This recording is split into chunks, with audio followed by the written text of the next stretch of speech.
Good morning student, welcome to your online classes. आज हम BEd first year class में प्राचीन शिक्षा के उद्देश्य को पढ़ेंगे। जिससे पहले हम लोगों ने प्राचीन शिक्षा प्रणाली की विशेषताएं पढ़े हैं, प्रमुख विशेषताएं पढ़े हैं, जिसमें हम लोगों ने पढ़ा था किस प्रकार हमारा प्राचीन शिक्षा का जन्म हुआ, जिसमें वेदों की बात की गई थी, ऋग्वेद की बात की गई थी, इंद्रियों का निग्रह करना सिखाया गया था। उस समय की शिक्षा निःशुल्क थी। अब जो हम लोग पढ़ने जा रहे हैं उद्देश्य के बारे में बात करेंगे। उद्देश्य में क्या हुआ, श्री एएस अल्केटर के अनुसार उनकी प्राचीन पुस्तक में प्राचीन भारत के शिक्षा में प्राचीन शिक्षा के निम्नलिखित उद्देश्यों का उल्लेख किया गया है, जो कि निम्न प्रकार के है। 6 प्रकार से उन्होंने इसको डिस्क्राइब किया है, विस्तृत से समझाया। पहला, पावनता तथा पवित्रता की भावना का विकास। दूसरा, राष्ट्रीय संस्कृति का संरक्षण व प्रसार। तीसरा, व्यक्तित्व का विकास। चौथा, चरित्र का निर्माण। पांचवा, नागरिक एवं सामाजिक भावना का विकास। छठवां, व्यवसायिक कुशलता। अब क्रमशः इसको हम देखते हैं। पहला जो हमने बात किया, पावनता तथा पवित्रता की भावना का विकास। प्राचीन काल में मनुष्य का जीवन बड़ा सरल, शुद्ध एवं पवित्र था। प्रत्येक कार्य वह बड़ी श्रद्धा, भक्ति भाव तथा पवित्रता से करता था। उसका अपना एक नैतिक स्तर था। धर्म का पालन करना वह अपना परम कर्तव्य समझता था। ऋषि मुनियों के संपर्क में वह बहुत धार्मिक बन गया था और निरंतर अच्छे आचरण के लिए प्रयत्नशील रहता था। प्रयास करता था कि उसके आचरण जितना बेटर हो सके बेटर से बेटर की बात करता था। विद्यालयों और आश्रमों का वातावरण इस प्रकार की भावनाओं पर आधारित था, जिसके कारण धार्मिक चर्चा प्रायः अध्ययन का प्रमुख विषय बना रहता था। दूसरा, राष्ट्रीय संस्कृति का संरक्षण एवं प्रसार। अब जो संस्कृति और धरोहर की बात कर रहे हैं, उसमें संरक्षण, पहला चीज बचाने की बात कर रहा है, कंजर्वेशन का, और दूसरा क्या कर रहा है, प्रसार, डेट मीन्स एक्सपांशन की बात कर रहा है। भारतीय संस्कृति का संरक्षण व प्रसार करना प्राचीन शिक्षा क्रम का प्रमुख उद्देश्य था। उच्च कोटि के शिक्षक इस कार्य को संपन्न करने में समर्थ थे। उनका योगदान इस क्षेत्र में प्रशंसनीय रहा। वे निरंतर इस कार्य में रत रहते थे। छात्रों को स्वाध्याय का अभ्यास कराया जाता था, जिससे वे अपने आगामी जीवन में भी कार्यक्रम को अपना सके। व्यक्तित्व का विकास, डेवलपमेंट ऑफ पर्सनालिटी। प्राचीन शिक्षा क्रम में छात्रों के व्यक्तित्व के सर्वांगीण विकास का पर विशेष बल दिया जाता था। संपूर्ण गुरुकुल व्यवस्था का यही उद्देश्य था कि गुरु का प्रयत्न निरंतर छात्र के व्यक्तित्व का विकास करना था। इसके लिए वह अनेक तरीके या प्रयोगों को अपनाते थे। अपने को जानना, आत्म संयम, आत्मविश्वास और आत्मसम्मान का छात्रों को बोध कराया जाता था। समय समय पर वाद विवाद, तर्कशास्त्र तथा चर्चा व संगोष्ठी का आयोजन किया जाता था, जिनमें छात्र तथा विद्वान अपने विद्वता का प्रमाण प्रस्तुत करते थे। अगला, चरित्र का निर्माण, ठीक है, बिल्डिंग ऑफ कैरेक्टर, या कह सकते हैं मेकिंग ऑफ कैरेक्टर। किसी भी चरित्र को बनाने के लिए कैसे कार्य कर सकता है।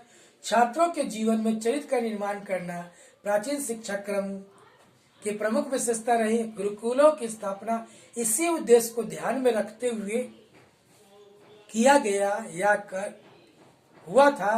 गुरुकुल प्रकृति की गोद में दूर वनों और जंगलों में के स्वतंत्र एवं स्वच्छंद वातावरण में स्थापित किए जाते थे, जिनमें छात्र ब्रह्मचर्य जीवन के पालन द्वारा अपने चरित्र का निर्माण करते थे। वे इन गुरुकुलों का जीवन बहुत कठोर और संयम था, फिर भी छात्र की दिनचर्या बहुत नियमित तथा बड़ी कड़ी थी। इनमें उसमें सुख, वैभव तथा ऐश्वर्य का कोई ध्यान नहीं रखा गया। सात्विक भोजन, सदाचार तथा शुद्ध एवं उच्च विचारों पर विशेष बल दिया गया था। नागरिक एवं सामाजिक भावना का विकास, development of civics and social emotions. प्राचीन काल में छात्रों में स्वस्थ नागरिक व सामाजिक भावना के विकास पर विशेष बल दिया गया। यह उनके सुखी और भावी जीवन के लिए बहुत स्वरूप थे। ब्रह्मचर्य के बाद उन्हें गृहस्थ जीवन की बात कराई गई। गृहस्थ जीवन में शादी, विवाह, माता पिता, घर रख रखाव सभी की बात की गई। इसमें कैसे लालन पोषण करना है, कैसे सभी को बनाए रखना है, समाज में किस तरह के जुड़े रहना है, ये समाज की बातों को किया गया।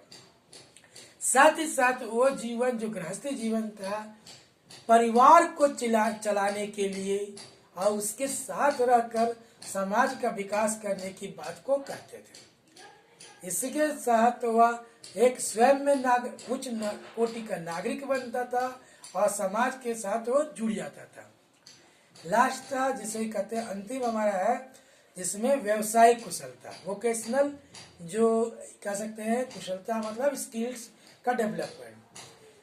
जो उस समय की शिक्षा थी उसके अंतर्गत शिक्षा को अध्यात्म के पक्ष के अतिरिक्त उनके व्यवसायिक रूप को भी सम्मान दिया गया, जिसमें कला, साहित्य तथा दर्शन को समय समय पर प्रयोग किया गया। शिक्षा और अन्य व्यवसाय के अध्ययन से लोगों को में बौद्धिक आध्यात्मिक के साथ साथ और भी ध्येय के कार्य करने के लिए हुआ, जिसके तहत वो मनोवैज्ञानिक अध्ययन किए और व्यवसाय में अग्रसर रहे।